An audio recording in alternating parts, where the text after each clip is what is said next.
Hello everyone र guys आज तपाईहरुले के बुझ्नु छ भन्दाखेरि चाहिँ हामी किन राम्रो स्टक छान्नु पर्छ त है त राम्रो स्टकहरु हामीले छानेन भने चाहिँ के कस्तो चाहिँ हुँदो रहेछ भन्ने कुराहरुको तपाईलाई एक्जाम्पल शुद्ध चाहिँ रिसेन्ट एक्जाम्पल शुद्ध चाहिँ म तपाईहरुलाई देखाउन गइरहेको छु सो तपाईहरु अलिकति अवेयर हुनुहोस् हैन राम्रो स्टक छान्नमा जोड लाउनुहोस् अलिकति कुराहरु हेरेर राम्रो स्टक्सको फन्डामेन्टल्स टेक्निकल्स हेरेर राम्ररी चाहिँ लगानी गर्नु होला है त नभए के हुन्छ हामीले दुख गरेर कमाइन्छ हैन साइड बिजनेस गरिन्छ जब गरिन्छ त्यत्रो दुख गरेर कमाएको पैसा चाहिँ लगाएर हालिन्छ हैन यस्तो स्टक्समा हालिन्छ कि जुन चाहिँ एकदमै फन्डामेन्टल पनि वीक छ टेक्निकली पनि वीक छ हैन अनि के हुन्छ त भन्दाखेरि हाम्रो सब्स्टेन्शियल लस अफ क्यापिटल हुन्छ है त क्यापिटल लस भइसकेपछि इफ अझ तपाईले पोजिसन साइजिङहरु बुझ्नु भएको छैन तपाईले रिस्क डाइभर्सिफिकेसनहरु बुझ्नु भएको छैन भने त तपाईले एउटै स्टक्समा लगानी गर्दिनु हुन्छ अनि त्यसले के गर्छ त भन्दाखेरि तपाईको भरको सम्पत्ति नै खत्तम गरिदिन्छ है त सो त्यो कुराहरु नहोस् भनेर चाहिँ मैले आज भिडियो बनाइरहेको छु है त र तपाईलाई एक्जाम्पल शुद्ध म भन्छु है त now guys let's get into the screen है त र गाइज तपाईहरुलाई चाहिँ म आज देखाउँदै छु लिबर्टी एनर्जी कम्पनी लिमिटेड को चार्ट देखाउँदै छु है त यसमा चाहिँ तपाईले हेर्न सक्नुहुन्छ है तपाईलाई म देखाउन गइरहेको छु तपाईले यहाँ हेर्न सक्नुहुन्छ विदिन 3 डेज है 3 दिनमा तपाईको कति लस भयो भन्दाखेरि चाहिँ हेर्न सक्नुहुन्छ तपाईको अराउन्ड 25-26% को लस भएको छ दैट मिन्स 3 दिनमा तपाईको 25% सम्पत्ति स्वाहा भयो है त अब के कारणले भयो भन्दाखेरि चाहिँ तपाईले हेर्न सक्नुहुन्छ यहाँ तपाईले यसको चाहिँ के भएको रहेछ भन्दाखेरि चाहिँ मैले यसो हेर्दाखेरि चाहिँ तपाईको यो हेर्न सक्नुहुन्छ 2028-19 है त मिन्स ठ्याक्कै 3 वर्ष अगाडि छेउछाउ हैन तपाईको यसको आईपीओ खुलेर रहेछ है त र यसको चाहिँ के हुँदो रहेछ भन्दाखेरि चाहिँ लकिङ पिरियड चाहिँ 3 वर्षमा खुल्ने रहेछ है त र अहिले ठ्याक्कै तपाईको यसको 3 वर्ष ठ्याक्कै पुग्यो है त अब 3 वर्ष पुगेपछि के भयो त भन्दाखेरि तपाईले हेर्न सक्नुहुन्छ यसमा प्रमोटरहरुको ह्युज सेलिङ आयो है त प्रमोटरहरुको लकिङ पिरियड खुल्यो उले अब शेयर बेच्न पाउने भयो 3 वर्षसम्म त उले होल्ड गरेर राख्नु पर्ने हुन्छ त्यो शेयर्सहरु है र 3 वर्षपछि चाहिँ उले एकदमै सप्लाई दिन थाल्यो है त तपाईले हेर्न सक्नुहुन्छ यहाँ देखि तपाईको सप्लाई एकदम स्ट्रङली आइराछ है एकदम स्ट्रङली तपाईको डाउनफल भइराछ तीनटा क्यान्डल हेर्न सक्नुहुन्छ कत्रो स्ट्रङ क्यान्डल हो यो है त बियरिश क्यान्डल यो के कारणले हुन्छ भन्दाखेरि चाहिँ यदि कम्पनी राम्रो छैन भने चाहिँ के हुन्छ भन्दा प्रमोटरहरुमा त्यो विश्वास हुँदैन के कम्पनीले राम्रो गर्न सक्छ फ्युचरमा मलाई रिटर्न दिन सक्छ भन्ने विश्वास हुँदैन त्यो कारणले चाहिँ के गर्न सक्छ भनेर उनीहरुले युज सेलिङ गर्न सक्छ सप्लाई दिन सक्छ है त त्यही भयो यहाँ चाहिँ हेर्न सक्नुहुन्छ है त किनभने जनरल पब्लिकले धेरै यसरी सप्लाई दिन सक्दैन है त यो भनेको प्रमोटरको सेलिङ हुन्छ यस्तोमा चाहिँ र तपाईको युज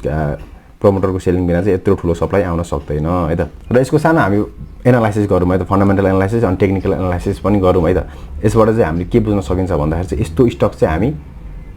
यस्तो स्टक्समा चाहिँ हामी लगानी गर्नुहुँदैन भन्ने कुराहरु पनि हामी बुझिन्छ र हामी फ्युचरमा अवेयर पनि भइन्छ है त जस कारणबाट चाहिँ हामी यस्तो ब्याड स्टक्सहरुबाट हामी बच्न सकौं र हाम्रो यस्तो दुख गरेर कमाएको पैसा चाहिँ यस्तो स्टक्समा नपर्छ है त र मैले तपाईलाई देखाउन गइरहेको छु लिबर्टी एनर्जीको तपाईले सानो ब्रिफली हामीले एनालाइसिस गर्यौं फन्डामेन्टल एनालाइसिस गर्यौं भने हेर्न सक्नुहुन्छ यसको मोमेन्टम पनि छैन सी मिन्स एकदम लो र्याङ्किङ है त भ्यालु हेर्न सक्नुहुन्छ सी यसको पनि छैन भ्यालु छँदै छैन तपाईको प्राइस 164 छ त्यसमा पनि यसको भ्यालु छैन भनेपछि त कस्तो होला कम्पनी सोच्नुस् आफै ग्रोथ सी है छैन ग्रोथै छैन अब यसबाट हामीले के बुझ्न सकिन्छ भन्दाखेरि चाहिँ तपाईले हेर्न सक्नुहुन्छ म यसको सानो तपाईलाई फाइनान्शियल्स पनि देखाउँछु है क्वार्टरली रिपोर्ट पनि देखाउँछु तपाईलाई हेर्न सक्नुहुन्छ तपाईको यसको ग्रस नेट प्रफिट हेर्न सक्नुहुन्छ माइनसमा छ नि त माइनस हैन प्रफिटै छैन यो कम्पनीमा प्रफिट नभएको कम्पनीबाट हामीले न डिभिडेन्ड प्राप्त गर्न सकिन्छ न त तपाईको बोनस शेयर्स क्याश डिभिडेन्ड केही पनि प्राप्त गर्ने हैन र स्टिल यसको प्राइस पनि बढ्दैन है त गाह्रो हुन्छ प्रमोटरले बढाउन बाहेक अरूले बढाउन सक्दैन स्टक्स है त यदि बिग प्लेयरहरु छिर्यो भने मात्र हो बढाउने स्टक्स नभए सक्दैन है त अब हेर्न सक्नुहुन्छ तपाईको ईपीएस पनि माइनसमा छ डिग्रेडिङमा छ -1 बाट एकचोटी -5 पुग्यो दैट मिन्स घट्दैछ है त बुक भ्यालु हेर्न सक्नुहुन्छ 88 बाट 75 पुगिसक्यो तपाईले हेर्न सक्नुहुन्छ है र रिटर्न अन इक्विटी -7.8 भएकोले कसरी रिटर्न दिन सक्छ है त अब यो कुराहरु हामीले बुझिसकेपछि चाहिँ यस्तो स्टक्समा हामी छुने पनि हैन त्यो स्टक्स है त है यदि तपाई एकदमै छुनु चाहनुहुन्छ भने पनि तपाईको त्यसको टेक्निकल प्यारामिटरहरु एकदम स्ट्रङ भएको बेलामा र तपाईलाई एकदम टाइटली स्टप लस राखेर म त्यसलाई तपाईले छुन होला है त नभा यस्तो स्टकले त डुबाउँछ है त र गाइस अब चाहिँ हामी टेक्निकल पनि हेरौँ है त यसमा के भएको छ भन्दाखेरि चाहिँ तपाईले हेर्न सक्नुहुन्छ यहाँदेखि डाउनफल हुँदै आएर तपाईको यहाँ एउटा साइडवेज बनाइराथ्यो स्टक्स अहिले साइडवेज बनाइराथ्यो है त यहाँ साइडवेज बनाइराथ्यो त एक्कासी के भयो भन्दाखेरि चाहिँ यहाँ यो छेउछाउमा के भयो भन्दाखेरि चाहिँ तपाईको लकिङ पिरियड खुल्यो है त लकिङ पिरियड खुलेबित्तिकै के हुन्छ भन्दाखेरि चाहिँ प्रमोटरको सेलिङहरु आइदिन्छ यदि स्टक्स राम्रो छैन भने चाहिँ है त त्यही भएर यहाँ तपाईको यस्तो लस भयो है त क्यापिटल हेर्नु त तपाईको यसरी ड्र डाउन भयो त्यो मार्केटमा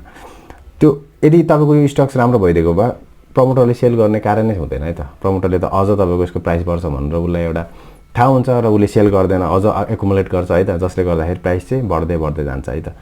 सो टेक्निकली हेर्दाखेरि पनि हेर्न सक्नुहुन्छ तपाईँले, यदि टेक्निकल एनालाइसिस गर्ने मान्छेले त तपाईँको यदि लगानी नै गरेको हो भने पनि तपाईँको के हुन्छ भन्दाखेरि त यो यतातिर उसले बेच्छ क्या है, तपाईँको यो फेजमा उसले बेच्छ है त, यो क्यान्डलमा त उसले बेच्छ कि त यही क्यान्डलमा बेच्छ, यस्तो 10% को डाउन भएको छ है त, नभए तपाईँको यो क्यान्डलमा त किनभने एउटा स्ट्रक्चरै ब्रेक गरिसकेको छ है त। तपाईँले हेर्न सक्नुहुन्छ एउटा स्ट्रक्चर, यो स्ट्रक्चर नै ब्रेक गरेको छ, एउटा रेक्टेङ्गल स्ट्रक्चर थियो तपाईँको साइडवेज स्ट्रक्चर नै ब्रेक गरेर तपाईँको यो बेसलाई ब्रेक गरेर तल आइसकेको छ। सो के हुन्छ भन्दाखेरि चाहिँ तपाईँले हेर्न सक्नुहुन्छ, यसलाई विकलीमा पनि हामी हेरौँ है, विकलीमा पनि हेर्दाखेरि के देखिन्छ भन्दाखेरि चाहिँ तपाईँले हेर्न सक्नुहुन्छ यसको अल टाइम लो यहाँदेखि स्टार्ट भएर छ होइन, यसको अल टाइम लोलाई पनि ब्रेक गरेर तल आइसकेको छ। सो यसमा यो स्टकमा बस्न कारण चाहिँ हुँदैन होइन, त्यही भएर हामीले आफ्नो इभन दो तपाईँले नराम्रो स्टक्समा पर्नु भएको छ भने पनि यसरी तपाईँको डाउन 20% डाउन होस्, 25% तपाईँको लस क्यापिटल होस् है त,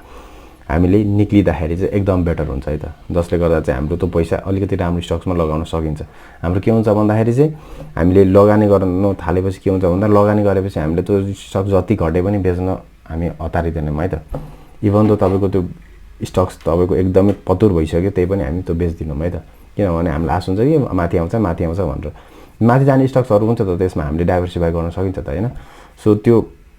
it's all about psychology game है त, त्यसको लागि चाहिँ हामीले त्यो साइकोलोजी डेभलप गर्न चाहिँ टाइम लाग्छ है त। सो हामीले हेऱ्यौँ गाइज है त, टेक्निकली पनि विक कन्टेन्डर, फन्डामेन्टल्ली त छँदै छैन केही पनि। सो यो कुराहरू हामीले बुझिसकेपछि चाहिँ हामी त्यो यस्तो स्टक्सहरूमा लगानी गर्नु हुँदैन गाइज है त। हामीले बुझेर हेरेर र तपाईँले लगानी नै गर्नुभएको छ भने पनि तपाईँले स्टप लस गर्न जान्नुहोस्। तपाईँले लगानी गर्दाखेरि फुल अमाउन्ट यहाँ हाल्ने होइन, तपाईँको टोटल अमाउन्टको कमसेकम पनि टोटल अमाउन्ट तपाईँको टोटल क्यापिटल तपाईँसँग 10 लाख छ भने त्यसको 5% मात्र एउटा स्टकमा लगानी गर्नुहोस् है, अनि मात्र तपाईँको के हुन्छ भन्दा रिस्क डाइभर्सिफाई हुन्छ है त, र राम्रो स्टक्सहरूमा हामीले बढी फोकस गर्नुपर्ने हुन्छ र यस्तो नराम्रो स्टक्सबाट हामी बाँच्नुपर्ने हुन्छ है त guys. So guys thank you for watching this, see you in next video है।